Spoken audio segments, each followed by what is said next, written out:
What's going on, Athletes and Cannabis family? I am your host, Gerald Moore Jr., and I'm happy to bring you guys a great live conversation with one of my best friends from youth, LJ Hose. Now, LJ is a former MLB player. He was drafted out of high school to the Baltimore Orioles, played with the Houston Astros, went up and down majors, AAA. So he has a great story. I'm somebody that's been privy to watch him, as we grew up in high school, going through college. So I'm gonna wait for him to get on, and then we're gonna get into the show. I got some notes, all that type of jazz. I got some questions. Obviously, he's a good friend of mine, so I know a lot of things, but there's also some things that I want him to share with the public, with the people. Um, about his career, about his story.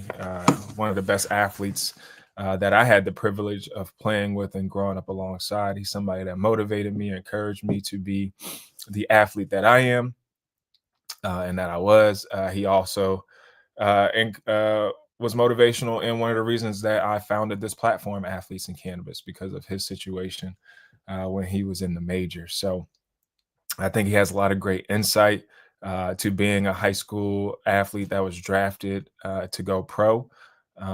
We could talk about his college recruitment process. He was also one of the top recruited high school athletes. He was also a two-sport high school athlete, played basketball and baseball. And so in basketball, growing up in PG County, played alongside some of the best, basketball players in the nation. And so we will dive into that as well. So as we wait for him to join the conversation, I will just do some background stuff on him. We'll look up his Wikipedia page. And so LJ O'Brien Hose. LJ Hose was born March 5th, 1990. He was a baseball outfielder, played in major leagues for Baltimore Orioles and Houston Astros. His early life, he was born in Washington, D.C., the DMV, where he attended St. John's College High School. Hose was drafted by the Baltimore Orioles as a second baseman in the third round of the 2008 Major League Baseball draft. Professional career, Hose was assigned rookie level Gulf Coast League Orioles, where in 48 games, he hit 308 with home run, 18 RBIs, and 10 stolen bases. Hose played 2009 with the single A Delmarva Shorebirds, where in 119 games he hit 260 with 2 home runs, 7 RBIs, and 20 stolen bases. Hose spent most of the 2010 with the high A Frederick Keys, but also had a rehab assignment with the low A Aberdeen Ironbirds and a 3-game stint with the Double A Bowie Bay Sox. In 108 total games, he hit 290 with 4 home runs, 50 RBIs, 11 stolen bases. After beginning 2011 with the Frederick, Hose was promoted to Bowie in late May. He was used mostly as an outfielder in Bowie and has played in the outfield since then. In 136 total games, Hose hit 285 with 9 home runs, 75 RBIs, and 20 stolen bases. Prior to the 2012 season, Hose was ranked by Baseball America as the Orioles' 5th best prospect. Hose began in the year in Bowie, but was promoted to the AAA Norfolk Tide in June in 133 games before being called up to hit 287 with 5 home runs, 54 RBIs, 20 stolen bases. Hose was called up to the majors for the first time on September 11th, 2012. He made his debut on September 25th, where he came in as a pinch runner. His first plate appearance, a ground out, came the next day as a pinch hitter. After the season, Hose played for the Mesa Solar Sox, where in 19 games he hit 257 with 4 stolen bases. Hose began 2013 with Norfolk, where he played until he was recalled on July 28th. So that's the beginning of it. Let me see if he's in the chat. Bow.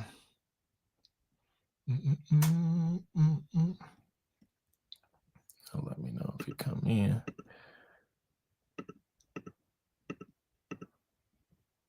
Are you not in the chat yet? So we will wait for him to come on. I'll continue. So Houston Astros on July 31st, 2013, Hose was traded to the Houston Astros with Josh Hader for Bud Norris. He made his Astros debut that night, going 0-5 and 11-0 win over the Orioles. I remember this, like he literally got traded from Baltimore. Like he was playing with Baltimore one day, the next day got traded to the Astros, and literally they was playing like each other. That was crazy.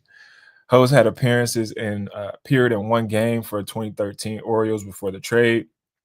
He played in 46 more games with the Astros that year, hitting .287 with 1 home run and 10 RBIs.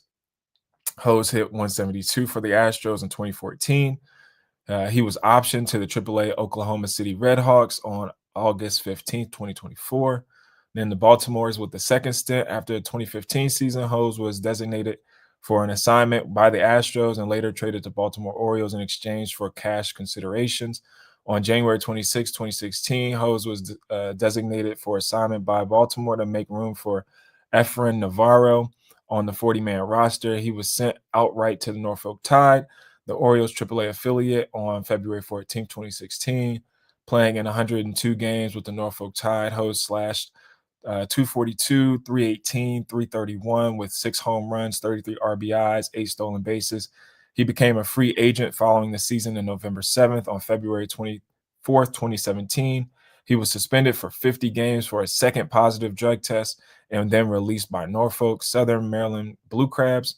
On June 23rd, 2017, Hose signed with the Southern Maryland Blue Crabs of the Atlantic League Professional Baseball. He became a free agent after 2017 season. In 67 games, he hit .312, .382, .402 with 3 home runs, 30 RBIs, and 6 stolen bases. Baltimore Orioles' third stint on July 14, 2018, Hose signed a major league contract with the Baltimore Orioles. He did not appear for the organization and elected free agency following the season on November 2nd. So that's just a quick rundown of his career as a professional athlete. And as you can see, that's why we have him on this show, because his career was hampered by positive drug tests, which had to deal with cannabis. And obviously now with legalization spreading across the United States, the MLB has been one of the first organizations to kind of roll back some of their cannabis testing policies. They're actually partnering with cannabis brands and CBD brands. And obviously with a lot of legislation going on at the federal level, the state level, cannabis conversation and athletes is a huge topic. So that's why we are going to have him on the show just to talk about his process.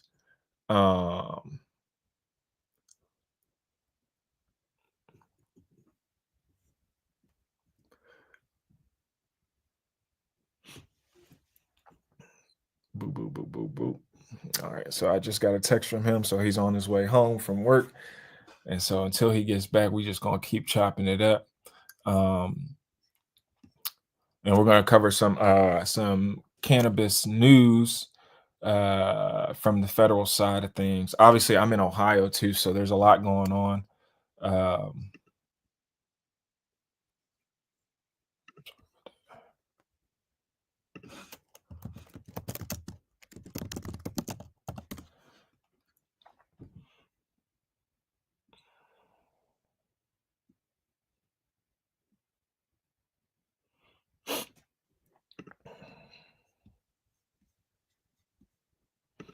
I'll show some of my man's highlights real quick. What's good, y'all? Thanks for tuning in. LJ will be on soon. I just talked to him, and he's on his way home. But until we get him on, we're just going to show some highlights of him. Really sting it the other way. Now he jacks one into the gap in left center field. Trout going back at the wall. This one is out of here. LJ Hose has just slammed a home run left center field, and for Hose, his first major league dinger. He's going to have to put John Maley on his payroll.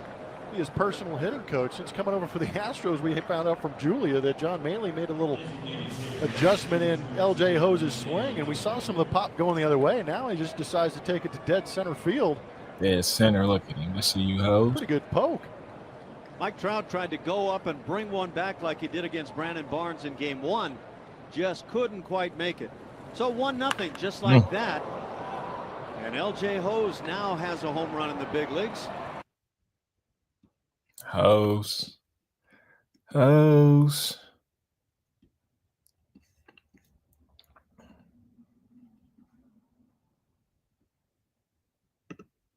Right side of the plate. Romack even with the bag at third. Everyone else straight away. First pitch on the way to Hose. A breaking ball. This is hammered out to left field. Peterson racing back towards the wall. It's in the bleachers. A home run for LJ Hose. He connects on his second with the Red Hawks this season. And Hose on the first pitch of the inning gives the Red Hawks a 4-0 lead in the fourth.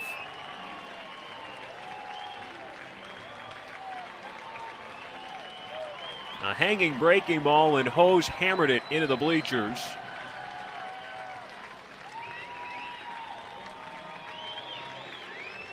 First home run since rejoining the Red Hawks earlier this week.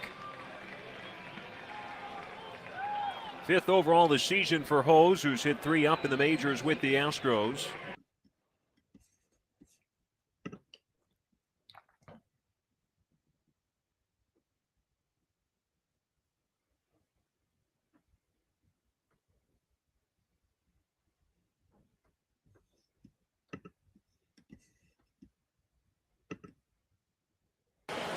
It's LJ Hose leading it off. He struck out in the second inning.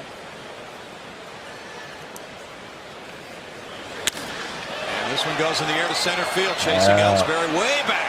That one will roll up Townshill, all the way up to the top of it, up against the base of the flagpole. Here's Hose headed for third. He is in with a triple. First major league triple for LJ Hose. He's making the most of this opportunity. He got traded over in Baltimore, got a chance to play. Had some swings that weren't maybe his very best, but now driving the baseball, you get it over the head of Jacoby Ellsbury, you're doing something rather special.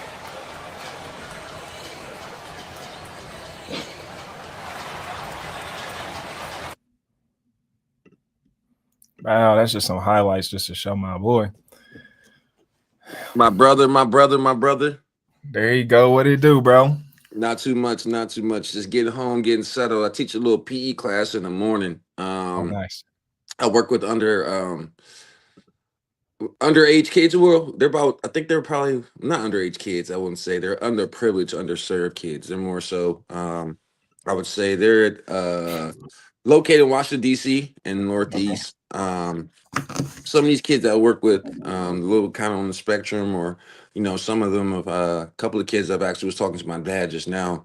A couple of kids have actually lost their parents at a very young age, or lost their dad, or lost a significant other at a young age. So just going there, spending 45 minutes with I have about 3 to 4 different classrooms, so I spend about 30 to 45 minutes each with each classroom. So just trying to teach them some early to athletics, teach them some different drills that we learned as young kids, stuff like that. Things that can really they can hone in and take with them as they develop and grow as the future. And then also for them, just that meal time of having a MILF, role model, MILF figure that can spend time with them and do certain things with them, and definitely it helps out a lot. So I enjoy it for sure.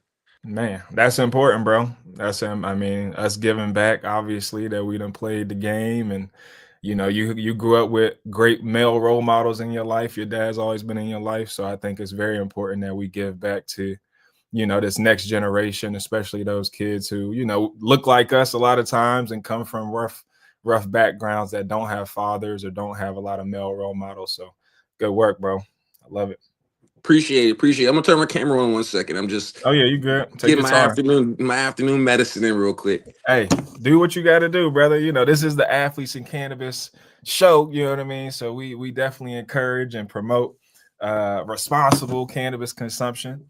But that's why we got you on the show, because obviously you've had a great career and you've experienced a lot, and so we just want to use this platform to share your story, share your message, and let people know that cannabis and sports can go together. You can have success, but there's also responsibility that comes with it, and education that oftentimes may not come from the traditional media or traditional, coaching that we're used to. But obviously, we've grown up around it. We've had some success as athletes in the education world, going to private school. So I just kind of want to let people know that, cannabis doesn't prevent you from giving back to the community, being a positive male role model, being a positive father figure, and an athlete. So go ahead, do your thing, brother. It doesn't. It doesn't. I think that for some people, I think you got to do it in moderation. You have to do it in Yeah, a way where you're still productive. And I tell people, you got to do it the way you're still productive to society. If for you're sure. smoking and you're just sitting on your couch and you're not doing nothing all day, it's you're really wasting. I feel like everyone has a talent. Everybody has something that God has blessed us with, whether it be playing a sport. Some people are lawyers, some people are doctors, some people are this, some people are financial investors, some people are that. So, you have a duty to serve, something to do. You could be an awesome teacher, it Right, could be anything. You just have a duty to serve, and we have time on this earth. We have a limited time on this earth. So, right, this time we have on this earth, we got to make the most of it. So that's why I tell everybody, I'm for it. I'm for everyone detoxing, everyone having their vices and having something that, because this world is a lot, and you need something that can take you away, something that you can have help you relax, and right. but you also have to be a positive role model when you're doing this stuff. For sure. Yeah, and I think with it being new, obviously when we was growing up, we was doing it behind closed doors, and it was this big stigma. But obviously now with legalization, right, we're seeing this multi-billion-dollar legal industry prop up. Where when we was younger, we was being demonized, what I mean, for wanting to do it or doing it, or our careers or our character was being chastised, right, if we got caught smoking weed. But now it's something that's normalized. So I think it's important too, as athletes, especially as Black athletes, we've kind of always been the ones that have had to, bear the brunt of being clean, right? Or having this perfect image, because you can't have no blemishes, no mistakes, because they use everything against us. And so now with legalization, I think it's important that we talk about, one, how it impacted us in our youth. When you talk about mental health, right? Physical health, recovery. While we can get all these pills, we can get all these other things, but cannabis is something that's natural, that can help us relax, help our mental, because we, as Black men, we do deal with a lot. And I think that's important to discuss. So I'm gonna go ahead and I got a little bit of a script for you. You know what I mean? Because I've been wanting to do this for a minute, since you the bro, and we got to do you service, do you justice. So I'm gonna go ahead and start the show. So, welcome back to another episode of Athletes and Cannabis, the show where we explore real stories behind the athletes, the mindset, the pressure, the healing, and the role cannabis plays in wellness, recovery, and redefining what an athlete can be. Today, I'm honored to be sitting down with someone whose journey represents the heart of what this platform is all about: a PG County legend, a multi-sport athlete, a student, a standout baseball player who made it all the way to the major leagues, drafted straight out of high school, and now mentoring and shaping the next generation. LJ Hose grew up in one of the most competitive athlete factories in the country, playing alongside some of the best talent you can find, and carved out a professional baseball path that took grit, patience, and a whole lot of mental toughness. From balancing basketball and baseball to navigating the pressures of the MLB system, fatherhood, mental wellness, and the evolving role of cannabis in athletes' recovery. This conversation is one I've been looking forward to, so let's get into it. This is Athletes and Cannabis with LJ Hose. So, welcome, my brother. Welcome to the show, baby. Thanks for Welcome. Thank you for having me. Thank you for having me. So I've known you since what? We were little league basketball, growing up PG County. Let the people know just a little bit about yourself and what it was like, being born in PG County, raised in PG County, and that whole environment, because it is very unique. I live in Ohio now, and it's kind of been a culture shock because we grow up around, just the culture. So let people know what it's like growing up in PG County and the sports world there. It's so growing up in PG County, it's very, very competitive. From day one, no matter if you're playing rec ball, county ball, AAU, it's neighborhood on the blacktop. It's competitive. It's the best of the best. I mean, even your neighborhood, you got to compete to say you're the best in your neighborhood. Then you can go say you're the best in your region or best in your county, then you can go, try to play for AAU, this, that, and the third. So Right. it's a process. It was a process growing up, especially with being around so many great athletes. And in our area, if you really, really are an athlete, you really want to become great, you understand the history. And that's something my dad instilled in me. My parents really instilled in me to understand the history of the athletes that came before me, understand the history of my sport, understand the history of the sport that I play, understand what people sacrificed to get to where they got to, especially in PG County. I mean, you got the guys from 1950s, 1960s, 1970s. I mean, pretty much each 10 years, each decade, you have somebody who's made it successfully, whether it be football, baseball, or basketball, and in my region. So just growing up and understanding, those guys that are in front of us, especially in our time, we came around 2008, 2007, 2006, just understanding the guys that are in the area, especially basketball wise. You got Jeff Green, the Mike Beasley, the Kevin Durant's. I mean, even go back before then, you had, Chris Wright, Chris who Wright, you we got played Nolan with, Smith. Yeah, you have Kenny Chris Wright, Tate, Nolan your best Smith. friend. I'm just the basketball guys. Even before then, you go to, you got Travis Garrison, Delonte West, you got Eddie Baisdens, you got guys like that. Go before then, you go into the 90s, you got Keith Bogans and Forte, those guys like that. Go back even further to Adrian Danley, those guys. So, from time and time again, you've had continuous, and that was basketball was my first love. So Right. time and time again, just knowing the history of basketball throughout the county, you know what it is. And then baseball wise, for me, understanding, there had only been two guys from at that time from the state of Maryland that actually had been drafted out of high Mm. school to play professional baseball. That was Kyle Ripken and Mark Teixeira. Wow. Um, You was the third? so there's guys that are from DC. Okay. So if you want to count those guys, there's Kevin Gibbs, who's a guy that went to St. John's that played. He went to ODU and got drafted out of Old Dominion. Okay. Another guy named Mark Gibbs. He went to George Mason, got drafted out of George Mason. Another guy, his name is Emmanuel Burrs. He went to Wilson, who's a World Series champ with the San Francisco Giants. Okay. He got drafted. So there's guys that came out of DC also, but in terms of where we come from, Maryland, there's only two other guys. So Okay. so I got to give those guys their props, give the DC guys their props. Sure. Another guy. No, those are only two. Really, really. I think there was another guy but he got drafted out of Maryland, University of Maryland. His name was Brett Cecil. He Okay. went to DeMatha, got drafted out of University of Maryland. He was a little bit before us too. So Right. just understanding the history, really, really is what drove me every single day, and that's what really, really woke me up. Understanding what I'm trying to grow to, my Mhm. goals, my aspirations, and then also, just living in a house with, two other competitive people like my dad and my sister. That's Mhm. some people that drive me every single day. Knowing my dad's football career, knowing, he won a state championship, he played in college and had a shot at professional leagues, and then knowing my sister, who's coming up behind me, had this softball talent. So I had to go and be on my game, or I was going to hear her mouth. So Right. just growing up in that environment, it really, really molded me into understanding, the what we got to do and where I come from, and especially in this county. Right. So when it comes, like you say, basketball was your first love, and obviously, like a lot of us played AAU. We grew up in that AAU circuit. You played on one of the best AAU teams in the country, with tons of talent. So how was it? Because for us, like I grew up, obviously I moved to PG County, so I kind of was immersed in that world, and it was new to me.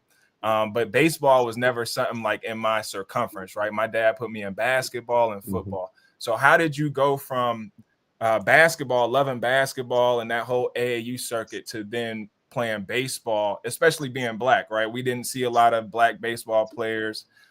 You was one of the first people that I came into contact with that was, obviously thriving. So what was that transition like? When did you start your baseball career, and when did you see yourself, taking baseball like over basketball? Baseball was just something different. Like at Mhm. 3 years old, I just was natural at baseball. It was just Okay. I just every day I'd want to go outside, go ahead, go do something, because I was naturally just good at it. Mhm. Obviously watching the games were boring. Sitting Mhm. there and actually watching a game. That's Right. why I say I like basketball more, because of the action and the back and forth and the nuances within the game. But Mhm. baseball, it was just something that I was just natural at, especially at a young age. So when I started playing, t-ball, I played t-ball T-ball was for 6, 7-year-olds. I was playing T-ball at 4, and I was holding my own. Then at 5U, I was playing my second year in T-ball. I think I led the league in home runs at 5, and then 6U. My parents actually stopped. We stopped playing in PG County for a second. We actually went to Montgomery County. My dad had a guy that he worked with, that was one of his buddies, and they had a travel ball team in Montgomery County. So we ended up driving. We would go.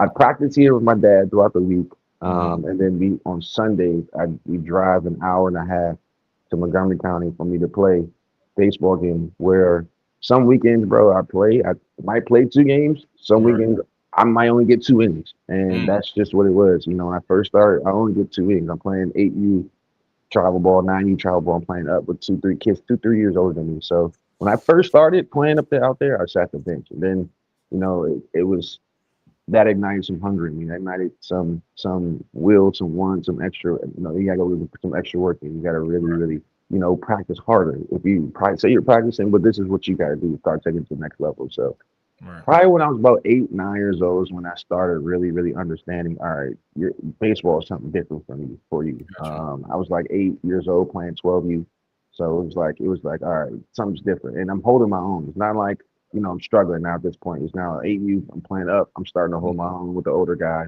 And then once I got to 5th grade, I got to Riverdale Baptist. This is kind of after Rising Star. So it go fast forward back to Rising Star. So 8, 9, baseball really took over. Okay. 9U, I started playing. I'm playing basketball. Also, a good luck with one of my good friends, Makari. And his dad is actually Chris's uncle. Okay. So what happened was Chris came to a practice. Me and Chris ended up going back and forth.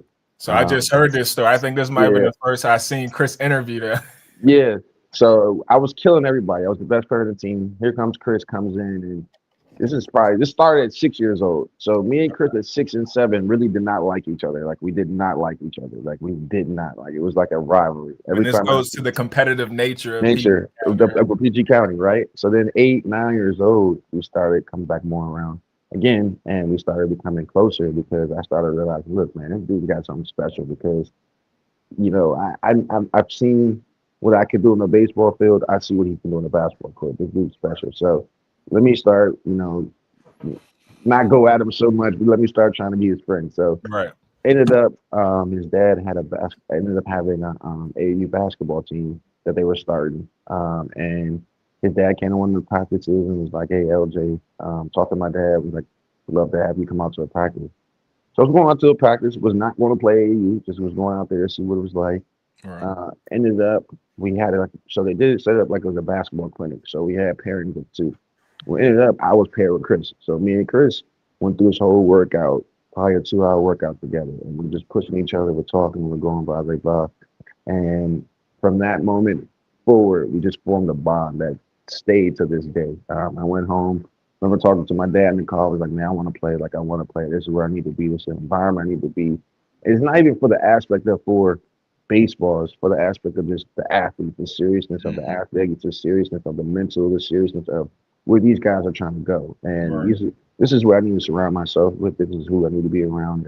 And, my dad, that's basically what he said, and that's what we move forward with. And that one decision kind of changed the path of my life, trying to change everything for me because it really taught me one responsibility because it's we were very, very competitive. We would travel across the country, so we had a responsibility to my teammates and everyone else, but also it taught me a high level of competitive nature because there's a lot of talent on the team, and to get playing time, you had to come in and be ready to go every single practice, every single day. So, and if you slacked off, Coach O was not playing.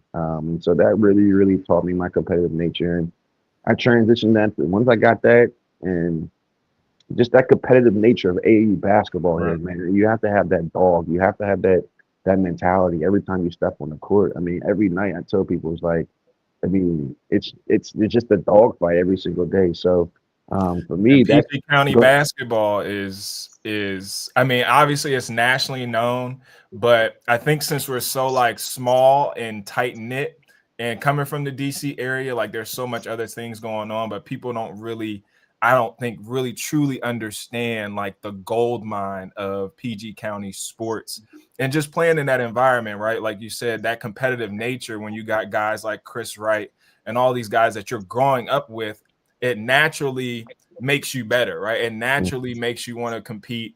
And that's how I felt. Like once I got around y'all, obviously I saw y'all played against y'all in like little league AAU, but once I got around y'all in high school, I tell people all the time, like I wasn't close to being the best athlete, but I was surrounded by so many talented athletes that just by being around y'all, just by being able to hang around y'all, practice against y'all, it made me a better football player and a better overall competitor, which I think, a lot of times in sports, we could do drills, we can do all these things. But if you're not around a competitive group of people who can help you sharpen your tool set, it kind of makes it a little bit rougher. Because you could slack off, if you're the man and you don't got nobody challenging you. But if you're playing point guard and you got a Chris Wright, you got to bring it every single day. If you baseball, you got to bring it every single day. Football, you got to bring it every single day. And then you got to bring it in the classroom, right? Because we went to a very elite private school. So you had to have the academics there as well. So I think that's important, especially to drive home to the youth and to the parents, right? Because a lot of times the parents think it's the coaches or they think it's the kid. And it's like, nah, you got to surround your kids by good systems, good men. Go ahead. You want to say something to that? And I think you're hitting the nail on the head, because I think it also too, it goes back to the parents that understand this process starts early. If you talk over here and what we're talking about, this process doesn't start, when they're 14, 15, 16 years old. This process starts at 10. My dad, I'm telling you right now, we started this process at 5, 6, 7 years old. But once these kids start reaching about 8, 9, 10 years old, even with my daughter now, we're implementing things that, like I tell her, they're habits that become your routine, and you need to build great habits or good habits every single day. So now that every single day you're going through life, when you have a good routine, and as an athletes, we always have a routine, and the most successful athletes, they have the same routine day in and day out, and that's something. Now, if you have parents, if you're thinking about your kids playing at the next level, playing high school basketball or high school baseball, high school sports at a high level, or playing college sports at a high level, now you have to really, really start implementing habits and things in their day-to-day lives that are going to make them successful in the long run. And that's got to start at 8, 9, 10 years old. It can't be at 14, 15 years old. It can't be, 14, 15, 16 years old. You're still cleaning their rooms up and they have no chores around the house. They have there's little stuff like that. It's going to teach them responsibility. It's going to teach them work ethic. Is going to teach them all certain things that are essential to life. Right. And how bad you want it, right? Like, because we're seeing it now with youth sports, where a lot of these parents are putting their kids in youth sports, and they think that just because the kid's playing youth sports and he's good, that necessarily translates to, let's say, high level high school or getting a Division I scholarship. So let the people know, like, because you could play youth sports, but let people know how important it is to train, and what's the balance look like, right? Versus, let's say, training, learning performance and skills versus actually playing. So training is very, very important. Training, I have kids that I work with now that are 8, 9, 10 years old that I tell to training. I myself started training around 8, 9, 10 years old, doing body weight stuff, box jump, plyometric, that type of stuff, strengthening my joints, strengthening my tendons, because it's very, very important. Because it's very, very important, because the kids go through so much wear and tear, right? Yeah.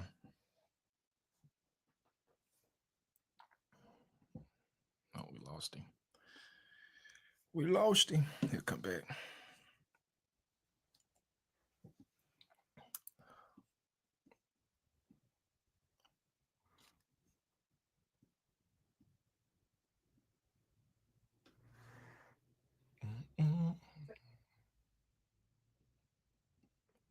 There we go. Can you hear me? Good. I'm Yep. back. I Yep. think I'm back. We got you. Yep. So, can you hear me? Yep. I got you. I can't hear you. Am I good? Am I good? Can you hear me? I'll call you right back.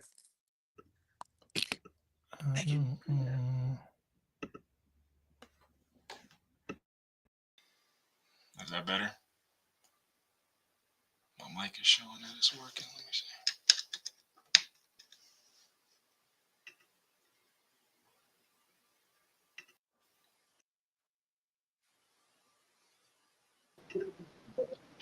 see. Sorry about that. I think, Bro? Yeah. So, no. So I think like back to this though. Actually, question you asked me about training early. I think it's very, very important. You develop those habits very, very early. I think, I think that kind of even separated us going into high school from St. John's. I think you had started training a little bit already. I had started training. Chris had started training.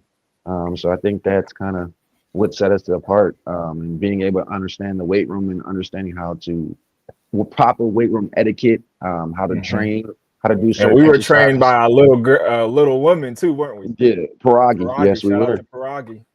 So just understanding that, because again, some of these kids they're not going to go to a St. John. They might not go to, a Georgetown Prep or, Tell people about the what's it? WCAC conference and I, like I just was I going to say, mean, what y'all got out in Ohio, St. Xavier and schools like that. mhm, Some school kids might go to their local public school, so mhm, they might not have the best training. Their high school baseball coach or basketball coach or football coach might be also their strength and conditioning coach. So mhm. it's very, very important that your kids understand how to lift, understand, how to do proper certain exercises when they go in the weight room so they don't hurt themselves. And I think that's the biggest thing.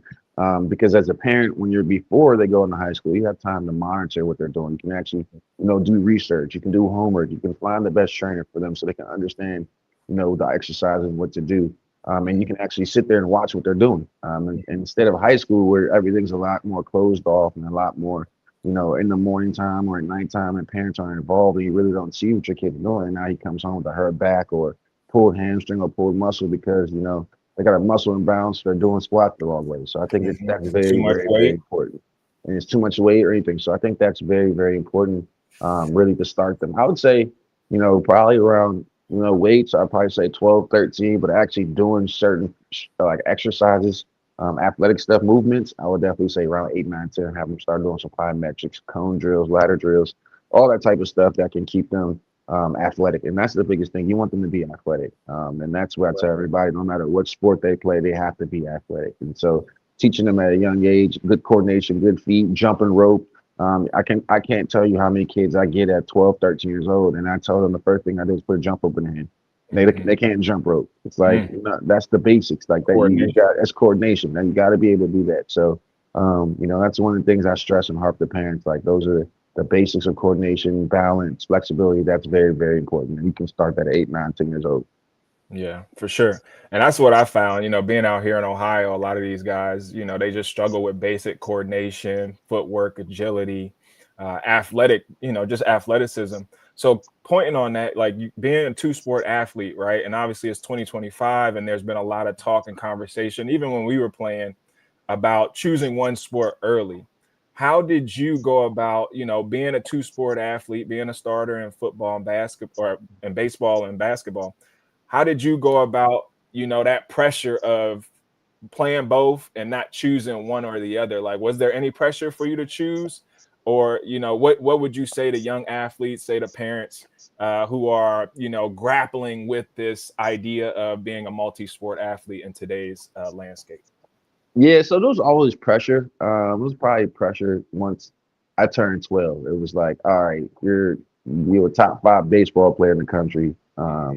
So let's start kind of just making decisions on what you're going to do. But then also I played basketball and wasn't starting this point with the Rider Stars, but I was still getting minutes. And so my parents, but it was becoming a lot, traveling so much. It was becoming a lot for me and my body, playing, 70, 80 basketball games a year, then playing 70, 80 baseball games a year is a lot, especially in the summertime when I'm, summertime in the morning, sometime I'm playing 2 baseball games, and then in the afternoon I'm driving to play 2 basketball games, and then repeating that the next day, and then going, I could tell you days where I did that up for a weekend and then had to go to school on Monday. It's like, it's becoming too much. And you're getting older, you're hitting growth spurts, your bones are changing, knees are changing. So I shut it down for a year. But still, man, once that 13U season, I ended up breaking my finger. And I didn't play basketball. I didn't play AAU basketball a year. And so I ended up breaking my finger during baseball season. I thought it was a jinx. I thought it was a sign that I always need to play AAU basketball. So the next year, I ended up playing varsity baseball in the 8th grade at Riverdale Baptist. And I shut it down for a little bit. I played Riverdale Baptist, played middle school ball there, played middle school basketball there. ended up playing varsity baseball. Ended up deciding to come back and play AU basketball that year. So I played AU basketball 14U because one, Chris was already at St. John's. So St. John's recruited me for baseball and basketball at the time. So I kind of knew I had a possibility of playing baseball and basketball at St. John's. So I figured, you know what, I need to go play one more AU season to prepare me for my freshman year. So I'm ready to go. So I ended up going back and playing AU. Now, those days were long. I tell people, like, Monday it was, I'm in the gym lifting and then I'm getting shots up. Tuesday, I got baseball practice and then I got lift. Wednesday, I got, baseball practice and lift. And then in the morning time, I'm getting shots up. Thursday, I got getting shots up in the morning time. I got a lift and baseball practice. Or then, Friday, it's the same thing. Or then once baseball season game started, Monday morning, I'll be in the gym. I get my lift in at 6 a.m. and then I get shots up in the gym in the morning time. And then I have a game, baseball practice in the afternoon. And then I have the next day, I get to sleep in because usually on Tuesdays we have games. Wednesday morning, 6 a.m. will be my lift day. And then I'd have baseball practice in the afternoon. Thursday morning will be my another day sleeping because we have a game that day. Friday, morning lift. And then baseball practice in the afternoon. Saturday will be my day to get my hair cut and then have a game in the afternoon. So that's pretty much my routine during baseball season. Basketball season, it was all split. Now, was this high school? This is pretty much from 8th grade until I graduated. And then when basketball season was going on, it'd be flipped. But that's pretty much what my schedule was every single day from the 8th grade until I graduated high school. And was it a lot? Yes. But at the same time, I balanced it. So back to your question with the two sport athletes, do I recommend it for kids? Yes, I do recommend it because just to go back to me saying that was my routine. I also play a lot of games summertime of baseball. So, summer travel ball, I would play 100, 120 games, but now I'm playing the USA team. I'm playing, the College Wood Bat League. I'm playing. So pretty much I'm playing every single day in the summertime. Well, basketball was my outlet to get my break. It was my mental break. It was my time to, be a kid, be my time to be my friends, my time to, and I tell people there's no better feeling than running out of a football tunnel or running out of a basketball tunnel on a Friday night or Saturday night when it's 10,000 people in the stands and your friends are there, your whole school's there cheering you on. You don't get that same type of feeling playing many other sports. And so for me, I enjoyed that feeling. I enjoyed playing my guys.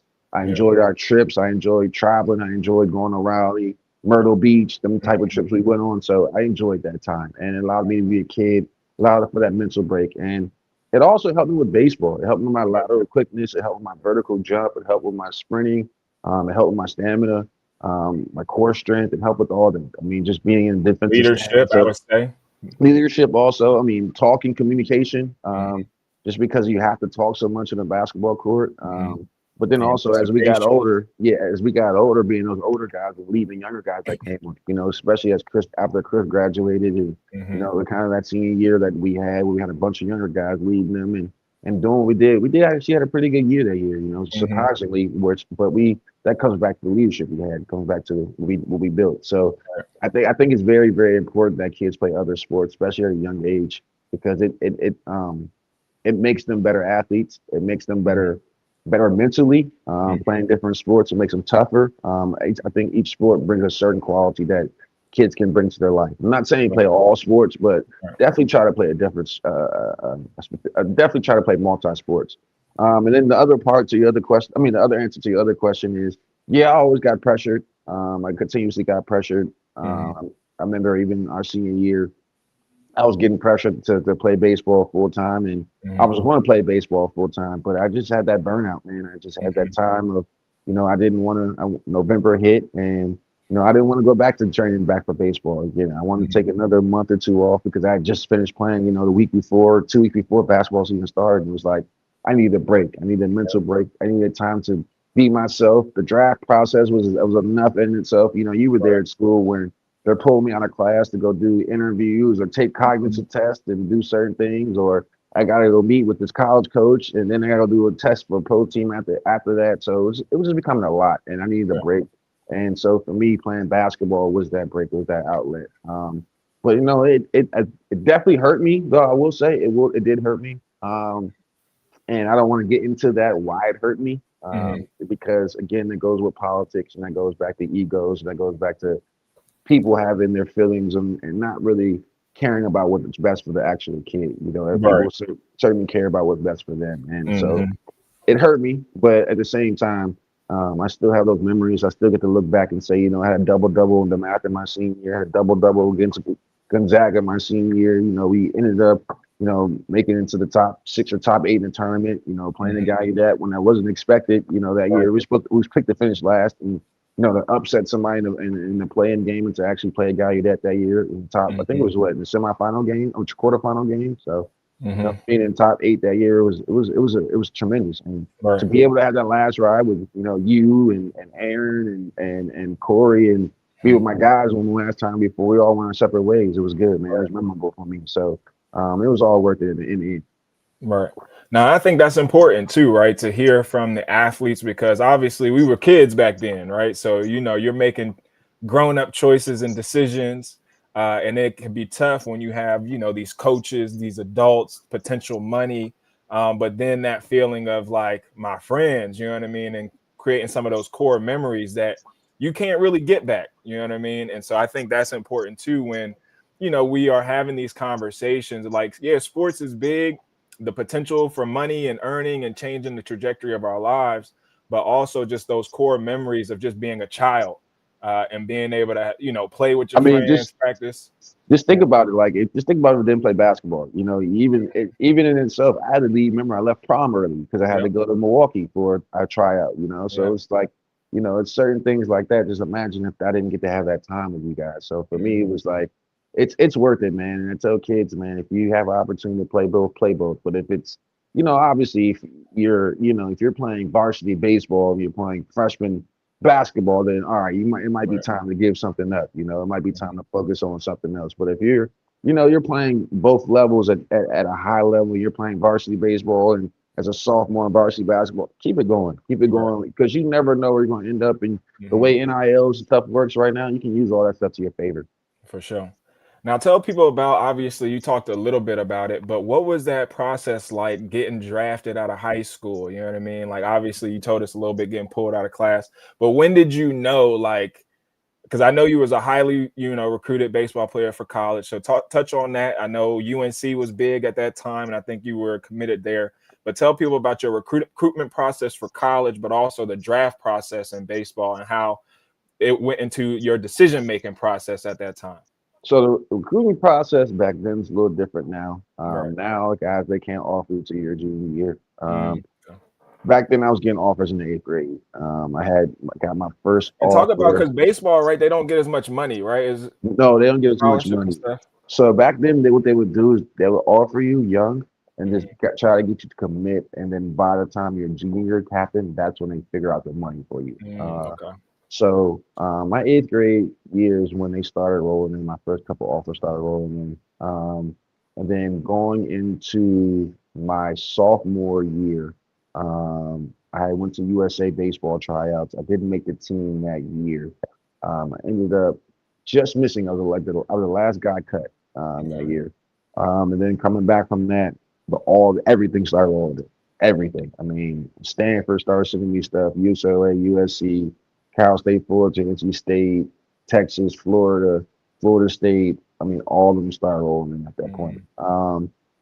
And then from there, kind of just took a step back and really kind of figured out what I liked as an athlete, what I disliked as an athlete, where I kind of wanted to see myself going to Mhm. school, what my values were, school wise, what my values were academic wise, school Mhm. wise meaning just school life. Obviously, if I got to live somewhere, it's like the Right. city I'm in, the support of the town, the support of the city. Mhm. And then also I was looking for the academic side, just did they have my major I was looking for? Mhm. Was the major tough that I was looking for? Did they work with athletes there at the school? The major I was looking for. So that's how I ended up settling. So sorry, long story short, go to the next year. I ended up making the USA team. Mhm. And that was before going into our junior year. And that's Okay. when any offer I didn't have at that point, I got. And that's when I started narrowing down the schools and started understanding. I started taking my visits, started seeing really, really, all right, these are the guys I've been recruiting since my 8th grade year. They're still consistent. They're still at the same school. Okay, now I see some longevity. All right, this is the check, or I started going down my checklist and started seeing different things on my visits that I liked. If I saw something on my visit didn't like, cool. And I know this school's off my list. So me and my parents were always setting deadlines too. We try to cut the list down by certain dates, kind of like this, kind of like how guys do it now. And then once we kind of started getting the numbers from everybody, I would say halfway through my junior year, we started getting everyone's numbers. We really started sitting down and looking at the finances because, again, like you said, we didn't get full scholarships. Full scholarship for baseball, you had at that time you only get 13 and a half scholarships, and that's for 40 to 50 kids. So yeah, you break that down. So you split that money up. Certain kids are getting certain percentages. Certain kids are getting certain percentages. So for us, we just looked at the school costs here this much, and they're giving you this much, and this is how much we got to come between. Or they're giving you this much, and they're giving you this much. This is how much we got to come between. Or they're giving you. I know back in the day, I can speak on it now. Or the schools give you this much, and they give you this much. So let's think about the situations and stuff like that. So now, you think your situation would have changed had we had NIL? Like, how much do you think that would have changed your situation? So I will say once I got committed, I don't know. I won't know. I'm trying to think. Let me think.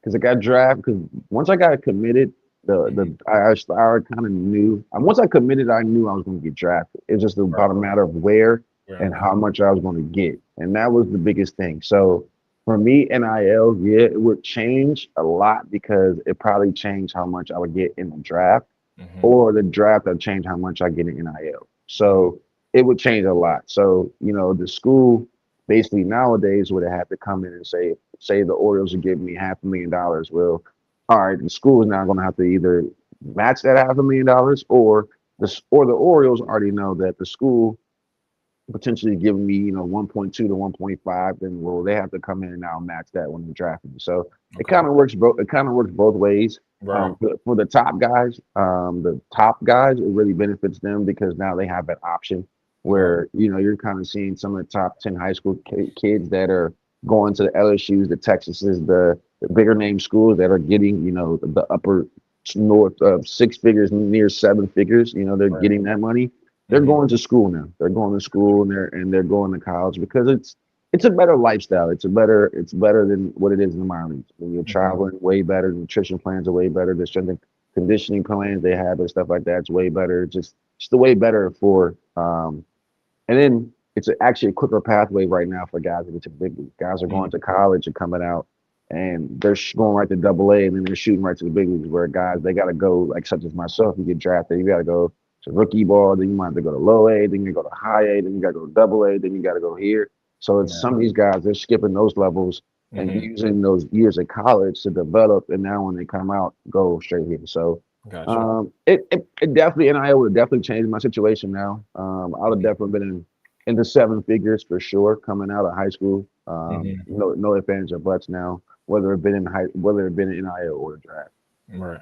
Yeah, that's major. I mean, because I was when we was in high school, I was actually a signed model and actor, so I was actually making money, and then I had to stop because I was like, I want to go D1. What I mean? So I don't want to get no NCAA violations. But then once I got to college, and I was like, and obviously I went to a mid-major, I'm like, yo, we selling out the stadium and we broke. I mean? Like, we should be getting paid. So it's interesting to see, and obviously being around you getting drafted out of high school, we used to be hanging out all the time. Let the people know what that was like, man, getting drafted out of high school, and what that lifestyle was like. Because I mean, that was what our senior year. You had brought a brand new Lexus. We was going to Wizards games, sitting courtside. You would roll the tree in the passenger, let me drive the car. Let the people know what it was like as a young man growing up, getting drafted to the MLB. It was wild. It was wild times. Because you go from pretty much, and everyone knows, man, that my senior year, pretty much, I was very, very low key. I didn't really do too much. I had my little girlfriend, and I was ducked off. I didn't go too many parties. We was all chilling, you know what I mean? Yeah, I didn't go to too many parties. I didn't do too much. I think You know, I might have went to 1 or 2 parties our senior year. You know, and even Talk about like I that said, too. Not to cut you off, because I think that's important with, you know, a lot of these young athletes, especially in the social media age, right? Everybody want to be seen out, but those athletes that are really getting to it, they not out there like that. They are sacrificing in high school, not going to the parties, not hanging out as much because you have your priorities. So talk about that, and you know, the importance of making those sacrifices and decisions early as well. it was. I mean, it was just. I got kudos to my parents. Mhm. Just putting reins and restrictions on me, and understanding and setting those boundaries. I mean, I was one of those kids where, you know, growing up, the street lights come on, you got to be home. You know, Mhm. the street you ain't home, you get your tail whipped. And then as I got older, it became, all right, you got to be home by 8 o'clock. You got to be home by 9 o'clock. Be home by 10. It just became to a point, man, where it's like, is the risk worth the reward? You know, if I'm going to go out here, I know who I am, I know what I'm doing.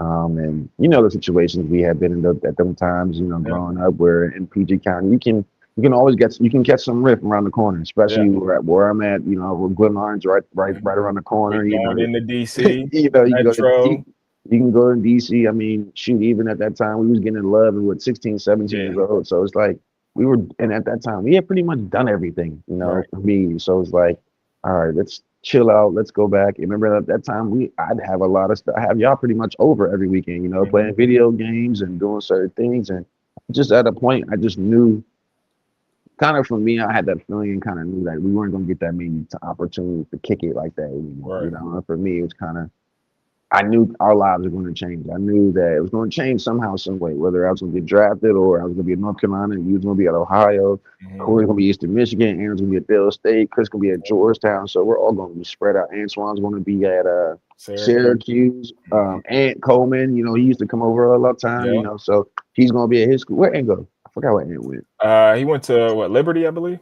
Yeah, it was a Wagner. Liberty, one of the two. Yeah, I think he Yeah, schools. I think he finished at Liberty.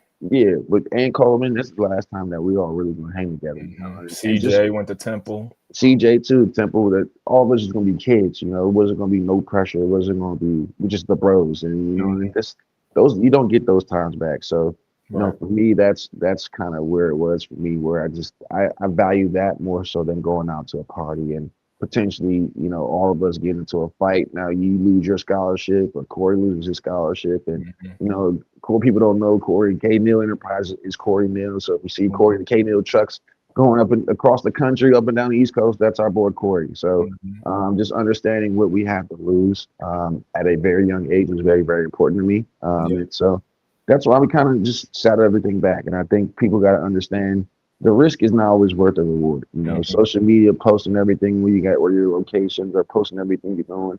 You don't Mhm. got to do that. You can post your workouts. You can post, you know, certain things. You're posting certain highlights, certain accomplishments. Do that. But you know, everyone doesn't need to see your inside life. You know, Mhm. show Right when them you things. do it. Right. Show them certain things, and then keep it pushing. And then, you know, for especially for young athletes, and I would tell guys that are going through the process of college and professional. I mean, even high school kids. Man, sometimes even turn your comments off. You know, just Mhm. post your thing, turn your comments off, and let it be up there. You know, and Mhm. that's why you don't have to worry about the Worry about the criticism or anything likes. like that, because it's at the end of the day, Instagram is for you. It's not for anybody else. Your Instagram page is for you. Mhm. But a lot of people use it for attention, and that's where it's the difference. And then for me, I just never was that person that I wanted attention. I wanted to always be Right. in the background. I'm still that way. I always want to be in the background. I always want to, you know, help in wherever way I can help. You know, I Right. don't need necessarily to be the face. Wherever you need me to help out at, that's kind of my mentality. So, and I've always been like that. I love it. I love it. Yeah, I think that's important. I think it comes back to, again, parenting, right? I mean, you have, you know, great parents, mom, dad, you know, supporting cast, and all of us, right? Like we were all kind of a tight knit group. We all had our parents there, so we knew not only did we have a responsibility to ourselves, to our families, but also to our friend group. And I think that's what helped, you know, a lot of us just stay in line because we knew, you know, we had to protect each other, because we all had our own goals, dreams, aspirations, but we also knew that we had to care for each other. So I think that's And big. Go ahead. and I knew that that whole thing and how he moved would affect my draft process, Right. and that's kind of the thing that back to your original question you asked me, how was the draft process? That was one of the main things because you know you have You have the in-house visits. You have the GMs coming to your house and sit down and talking to you. You have your area scouts come and sit down and talking to you at your house. And they want to see how you move. They want to see your room. They check my room. They go and see how I live. They go see, my garage and my basement and see my weight set up and see my hitting set up. They go talk to my sister. They talk to my mom, talk to my grandma, talk to my dad. What kind of person is he? They go to school, talk to our teachers, see what type of person I am, and then they go. The other part of it, you got to go perform on the field, and just the same way as you guys have combine. I had my season, and after that, I had to go through pre-draft workouts, and that in itself was a lot because you're sitting down and you got to drive from one day I'm in Bowie, you got to drive to Newark, New Jersey, then I have to fly, to Florida, or if they fly to Milwaukee, or if they fly home and work out to Baltimore. I'll go work out for Nats, So it was a long process, but I knew it was something that I've been working for since a young kid. I was excited for it, but at the same time, I knew that I had a great situation in North Carolina. I knew that if I didn't get drafted, where I wanted to get drafted, and get the money I wanted to get out of the draft, that I was going to be in a great situation of going to North Carolina. And life happens, things happen. Unfortunately, my mom ended up getting cancer at that time. And so that kind of made my decision a little bit easier to sign because it's like at the end of the day, this whole life we worked for dreams and aspirations of seeing you play at the highest level. And so, you never know when something might happen. So I want to try to get there as quick as possible. And so fortunate, her cancer's in remission. And so the good thing is, and I made it to the big leagues. So both things worked out, and I had a pretty good career. I played 11 years. So I was very, very fortunate to make it to where I was in my pro playing career. For sure. Now talk to the people about the grind of like the minor leagues, because obviously you made it to the majors, but there's a process, and you talked about it a little bit about the challenges, right, of the guys going to college now. They have a little bit easier of a pathway, but talk about that grind, man, because I remember watching you. You'd be AAA, you'd be AA, you'd be with the majors, you'd go down, and then talk about, because I mean, obviously back then with the cannabis rules, like they weren't like testing y'all when y'all were at the majors or something, and then they would test y'all when y'all came down. Talk about that, because obviously that hampered a lot of y'all career, a lot of people in pro ball when it's just cannabis. And then you talked about your mom having cancer, so obviously that's a personal issue, but mental health, the emotional struggles that you kind of had to navigate, and how cannabis was infused in all of that. Let people know what that process was like for you. I probably started smoking when I was like 14. Like 8th grade. Now, was that just out of just peer, like just being around people who were doing it? Just being around, just being. Because I know we was like, I don't think I started till like our senior year, but it was a group of us. Yeah, just probably people around in my neighborhood, older guys. They were juniors and seniors of high school, because I always hung with older kids. So growing up, with older guys in the neighborhood, they started doing it. So I dabbed in it a couple of times, and I liked it just because it helped me relax. Because everything was going on, moves. He was already dealing with a lot of pressure. Fast. I mean, it just at that time, and even people who understand at that time, even 8th grade, we're getting recruited for high school too. You know, so not only am I getting college scholarships, but I'm also getting recruited for high school. So it's very competitive. It's a very competitive. So for me, it was a lot. It was stress, and then playing varsity baseball was a lot. So just need something to relax. And we weren't talking about mental health, right? We weren't talking about therapy or like being too much pressure. Like it was just like, this is what it is. You got to do it. So over the years, I started probably do it when I get stressed out. Like if something was really, really wrong, and broke up with my girlfriend, or I got in a bad argument, or I had really bad week of games or something like that. Maybe on Saturday night I might do something, but I didn't make it a habit until probably 2010, my second year of pro ball, is when I got back home. Because 2008 I got drafted. I went to rookie ball in Florida, and I played really, really well. Was an all-star my first year, hit like 300. Did really, really well. Led a team in triples, doubles, all that type of stuff. Came back the next year. I had an all-season here, and the next year didn't really have the numbers I really wanted to have. I didn't play the way I wanted to play. I had a lot of personal stuff going on. My dad ended up getting sick. My mom was sick at the time, so it was just a lot. So Sure. ended up probably that year, 2010. That's when I started really, really like making it a habit, probably like every other day or something like that. Just because I was home and it was more accessible. One, two, I was living in my own spot, so pretty much could do whatever I wanted to do. Freedom. Yeah, and then pretty much I was driving from here to Frederick every single day. And we So, was young. I mean, 2010. but I We mean, didn't I'm start. driving, but I'm also driving. I got an hour drive, so I can drive, smoke one there, and then I can smoke one on the way back. Yeah, so that's what I was pretty much just doing. Play the game, everything. But I was playing really well. I'm hitting 300 again. I'm doing really well. So I just keep this habit up, pretty much. I keep this habit up until I get to the big leagues. And then once I get to the big leagues, I'm on the roster. So pretty much, bro, at this point in time, from 2012 to 2012 to 2016, I didn't play a game not high. Mm-hmm. Didn't play a game not high. Now, Like, because obviously they say cannabis is a performance enhancer, but then they say cannabis makes you lazy. But then you have tons of athletes that say, "Man, I perform really well." You know what I mean? What? Give us an explanation of like what in your mindset or like your lifestyle, like how did cannabis help you? In that. because it's not a game anymore.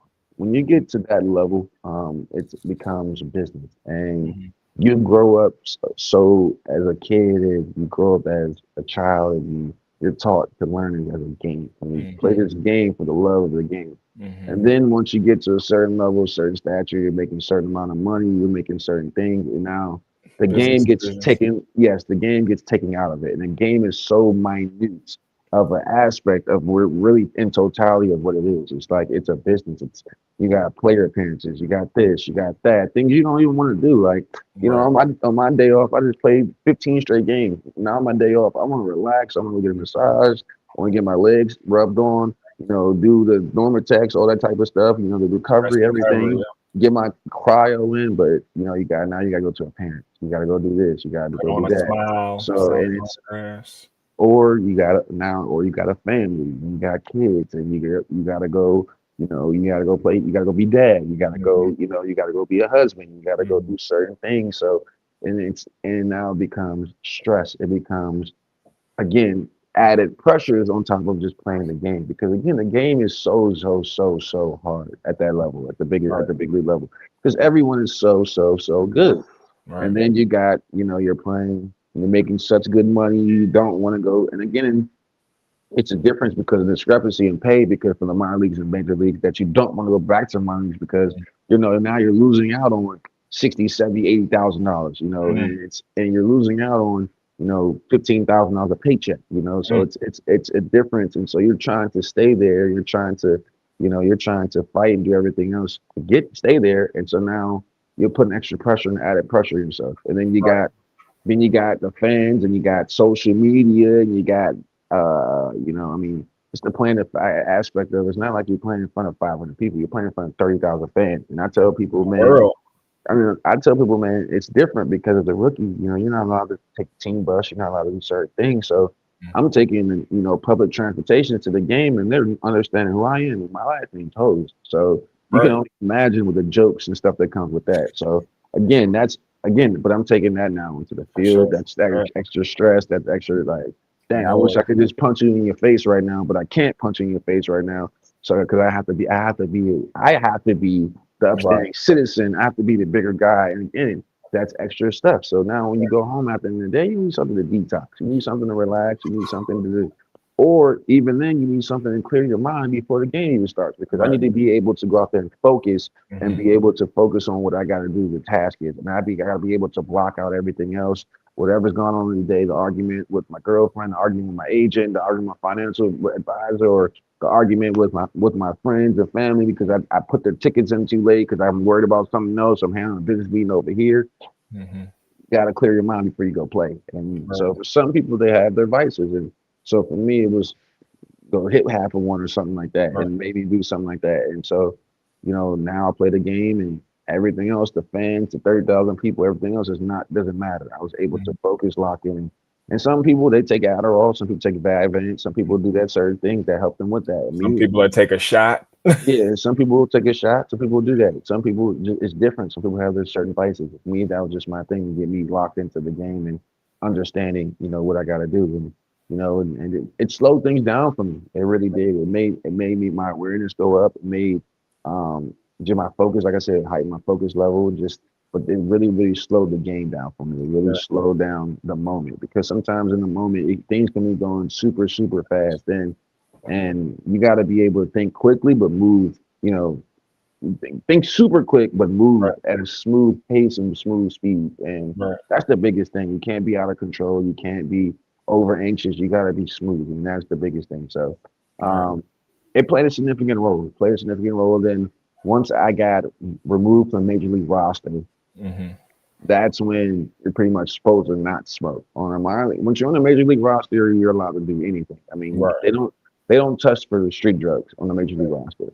On the minor league roster, they test for everything. They used to test for everything. But now it's legalized in the Major League and minor league. But before, they tested for everything. Well, the first time I got caught using marijuana I got in trouble for it, was they took me off the Major League roster.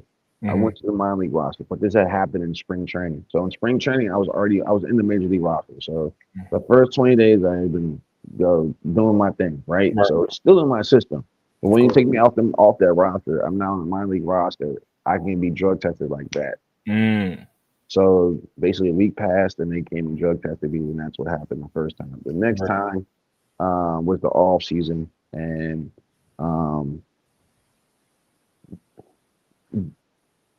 I can actually put that one on me. I put that one on me.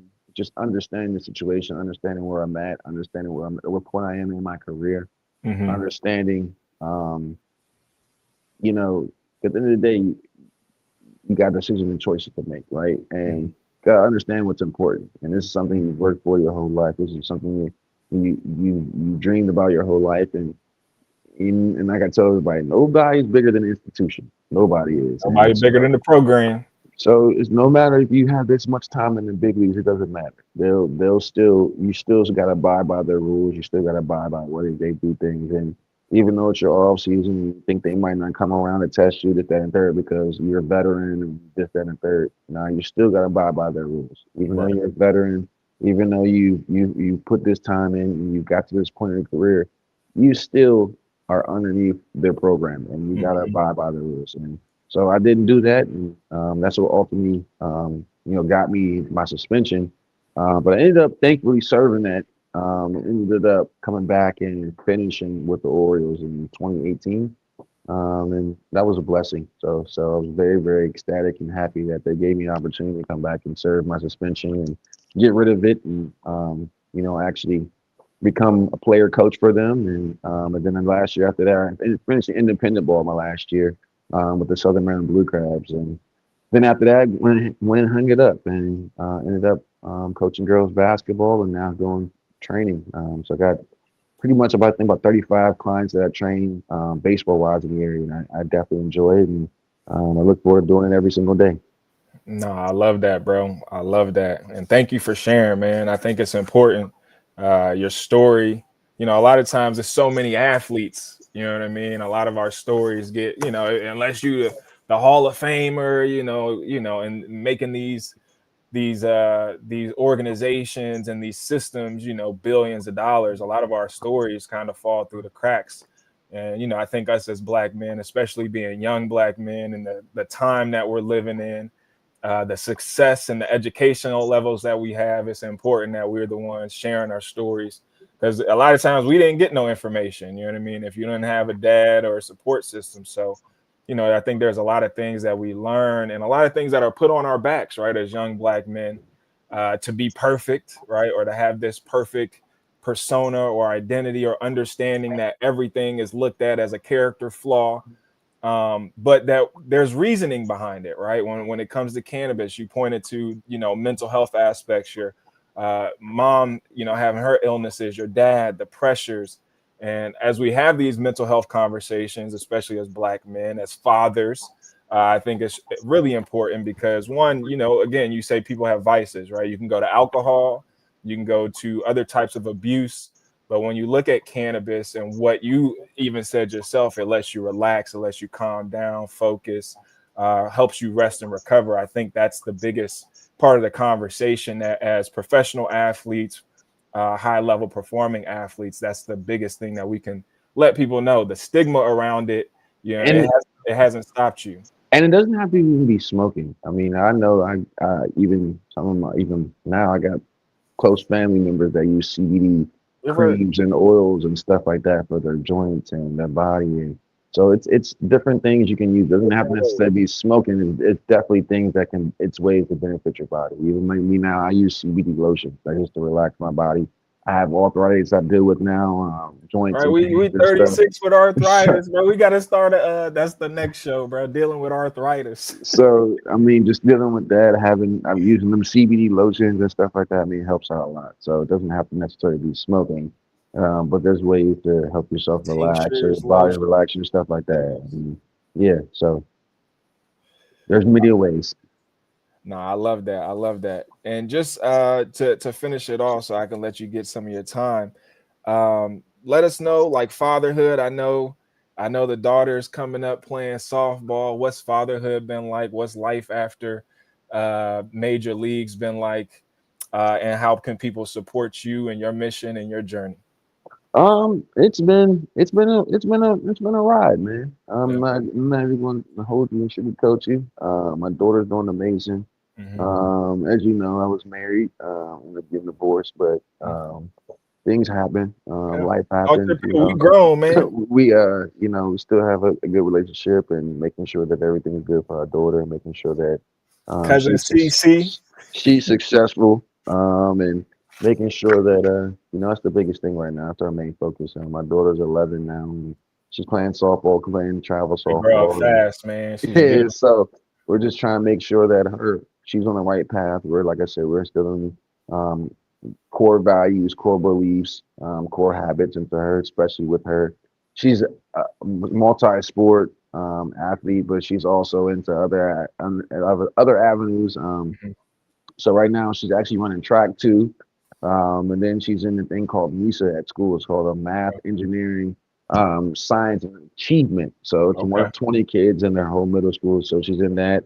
And she's also playing violin. So we got an orchestra concert we're getting ready for next week. So she keeps me busy, man. She keeps me busy. And then coaching. I've been coaching the last probably 6 years. Coaching girls basketball, coaching baseball. Coaching girls basketball with Malik and Keith. So Where y'all at? Where y'all at? AAU? yes, AAU. So Malik's been doing boys with DC Assault. Okay. I Keith see and Chris just got back with DC DC Assault. I see Assault. the Yeah. whole gang. I love it. I seen the Keith Malone podcast. Yes. So Keith and so Malik and Chris are doing DC Assault. Okay. Me, Keith, and Malik had did girls together for about 4 or 5 years. We did our own thing, New World, but now we're Team Thrill. We probably sent in the last 5 years probably over 50 girls to college on basketball scholarships. And then on Give top of us some that, names. Give us some names because I'm not too familiar with. well, so Keith's sister, Sonia, she plays professionally now overseas in Spain. We have another girl, Leah Matharo, who's playing overseas. She's professional now. She went to the University of Florida. There's another kid, CC Sierra Harris. She went to Johnson C. Smith. She's at Anderson now. There's a kid named Zoe Khalil that's at Towson. There's a kid, Jordan Jackson, that's committed to go to where's she going? She's going to go to Maryland. Okay. I got another kid, Giselle Grant. She's going to Iona. Another kid, Eliza Murray. She's Eastern Maryland, Eastern Shore. So Yeah, you that's name just them, to they're show out you. there. They're That's out just to there. show you So too. It's not just um, the boys' sports, man. It's the girls as girls, well. What's the girls. girl that came from St. John's just recently? That's over at UConn balling. AZ. AZ Fudd, she's there. She came from St. John's. There's another kid, Rest Delaney in power. Thomas. That's her She's name. at Delaney Thomas from St. John's. She's at Duke. Kendall Walker from St. John's. She's at Maryland. Because I know I had your boy. Well, I coached at St. John's the last couple of years, I coaching girls remember up that. there. And then I do my lessons, man, just training around the baseball area around here. So baseball wise, we got probably 20, 30 guys in college now too, baseball wise. So for me, just trying to impact the community the best way, as best as I can, man. Like I say, growing up around here, PG County, DC, DMV has been so near and dear to my heart. So many kids that you can see that need opportunities, so many kids with talent that just need someone to believe in them. And I grew up that way. My dad was that way. Growing up in Glenard, especially baseball, we didn't have the best equipment. We didn't have everything. I mean, my dad used to have to drive around, pick kids up for just so we have enough players to play baseball games. So for me, it's my way of seeing what he did, and now me doing the same thing, and now doing it on a bigger, grander scale, but also making the same impact. I love that, bro. Now, last question. Give me your 5 top athletes that you played against in high school, growing up in PG, WCAC, and then give me your 5 favorite baseball players or top baseball players. 5 favorite athletes played against in PG. Ooh, that's tough. All right, I'm going to have to go. Kenny's up there. Mm-hmm. Kenny Tate. Give him the whole name, because I be telling It's people in no Ohio order. we connected, and I be knowing people, and they don't believe in me, and I'm like, yo, like I grew up with all these people, and they're fucking all superstars. So let the people know, and it don't have to be no order. I don't want you to get in no trouble. Yeah, no order. I'm gonna say Kenny Tate, All-American, University of Maryland, DeMatha. We got to put the names up. Chris Wright, St. John's, McDonald's All-American, Jordan Classic All-American, Georgetown. He get mad at me because I'd foul him all practice. Just pure athlete. Just pure athlete. Yeah. Marcus Barnett, Cincinnati. Receiver. Pure. Ooh, this is tough. Tough. Well, it had to be athlete too. I mean, just gamer, you know what I mean? Baller, you know, we play. I mean, then Austin, man, you got to put Austin. Yeah, Austin was crazy. You got to play Austin in there. I mean, how was that game? Now, the game we played them, what was that, our junior year? Yeah. At Gallaudet? Oh, my goodness. That was one of the best games I ever had. I was on the sideline just in awe. And then, man, that's tough. I mean, you got to go. I mean, what do we say? Like KD, Mike Beasley. I can go Malcolm Delaney. I mean, does he count? He's Baltimore. But he's Baltimore. Dante, that's Baltimore. You know how Dante to Green, that's Baltimore. Green. I mean, like Nolan Smith, Markel Stark, Kendall Marshall, Jason Clark. Who was the one dude? John. You got Frank Benezy. That was with O'Connell. You had Max King. You had Cam Johnson. I mean, these are all high level D1 athletes. Like these are John Flowers. These are all high. Oh, Matt Campbell. Nobody knows about this dude. Matt Campbell went to DeMatha. Matt Campbell was a varsity wide receiver, and he was a kicker, and he was a kick returner. He played baseball and he played basketball. He played varsity in all these sports at DeMatha, which is unheard of. So I got to throw Matt Campbell in there. That's my 5th. I got to put Matt Campbell in there. Yeah. So Gonzaga guys, I don't really got too much respect for them. I like Cam. No much respect to Cam and Max. I love y'all, Rodney. All y'all. We love y'all, but you know the rivalry. Oh, Gunfaga. See, I ain't want to go there either. They wear purple over there. These are, the DeMatha. Grown men wearing purple is crazy to me. But hey, do what you do. Hey man, it's 2025. We love our our WCAC rivals, all of the homies out there. Give us your top 5 baseball guys, and then we'll let you go. That ever played against or that I've seen? Yeah, you can say played against or people that you look up to, people you played with. I mean, I would say played with. I would say top 5. I gotta go Manny Machado, Mike Trout, Bryce Harper, Mookie Betts, and Adam Jones. Those are some legends. And then favorite cannabis strain? Are you a sativa, indica hybrid? And how you like to consume? You like edibles, tinctures, lotions? Man, I'm gonna tell you, bro. I was around when the first Girl Scout cookie came out in San Fran. So when it first came out, like We some old heads first, now, bro. yeah, that was like my first. That was it. That's what set me over. That's what changed my life. And And then whatever you used to have, bro, you used to have that gas when we was young, boy. yeah, that's what I'm an indica hybrid guy. Are you invested in any cannabis businesses or anything? Do you want to be invested in the cannabis industry? How you? Um, to be honest, I'm really doing my research just in seeing how it's being accepted. And I mean, I think you need to write a book. this is the really the first time I'm really came out really talked about cannabis and my You cannabis need use to, boy. before. You a Um, legend, my guy. but my biggest thing is seeing how it's receptive, seeing how parents receive it, seeing how people around here receive it, people seeing how people across the country receive it, see how it's starting to grow, and seeing how it affect me. Obviously, being a silent donor, seeing something, being someone behind the scenes, it's not going to really affect me. But just seeing, being a spokesperson, that type of stuff, it's kind of different. So my thing is just now seeing what's the best avenue for me to be a part of it. Obviously, it's a growing industry that's growing rapidly, so I'll be stupid not to. And I've had people that came to me and came across. I've had some deals come across the table where I could have been an investor. It's just for me, just seeing where the business is going to grow, and seeing how this country is going to be the next 4 to 5 years, and just seeing what the trends are going to be. Obviously, right now it's a booming business, and I think it's going to continue to boom. So, just looking for the right avenue to step in. Advocacy, because your story, I mean, not many people have made it to the MLB, first of all. So you got that for you. And then I would say mental health and healthcare. Obviously, you deal with the ramifications of having a athletic career and maintaining your lifestyle and your mind and your body. So what I've known is I look at cannabis more medicinally right now. That's Right, why it's easier for me to have the conversation, because it's not just me just consuming, right? Like, right, no, I'm dealing with chronic pain that, one, I'm a big dude. I'm 6 foot, 220 pounds, and the pain that I feel is real from things that I've done. So I go from the medical standpoint, the mental health standpoint of just being a black man in America, dealing with stress, anxiety, PTSD.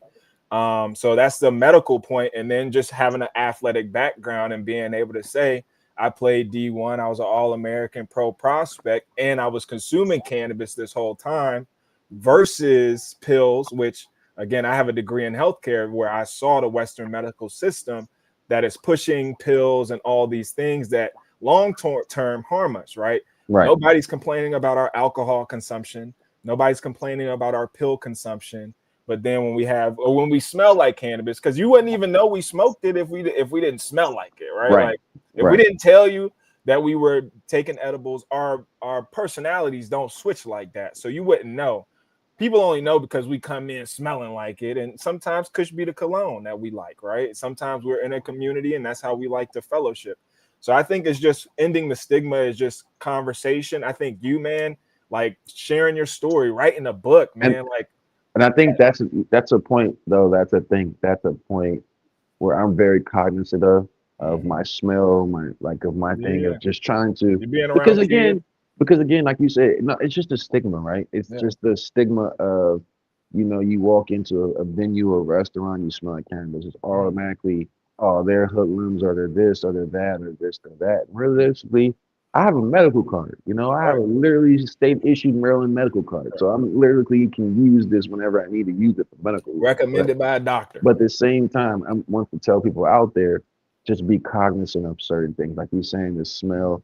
Like it's cool. Like it's cool to go around your friends, just maybe smell like it time to time, but be cognizant of when you go to Gotta public grow up, too. We places. gotta grow up. Yeah, when you go to public places or you go to certain things, certain events, stuff like that, like carry yourself the right way, and that's the biggest thing. And no one's not telling you not to be high, but at the same time, it's a way to be high, it's a way to do it, it's a way to respect the respect the plant, respect, Yeah. what it values and what it brings, but also respecting yourself and respecting the people around you. And that's the biggest thing. And I think that's where I'm at with everything with it. And that's where I try to tell people, I don't not tell people not to use it or anything like that, but it's just be cognizant of how you use it and what you do when you use it. And that's the biggest thing.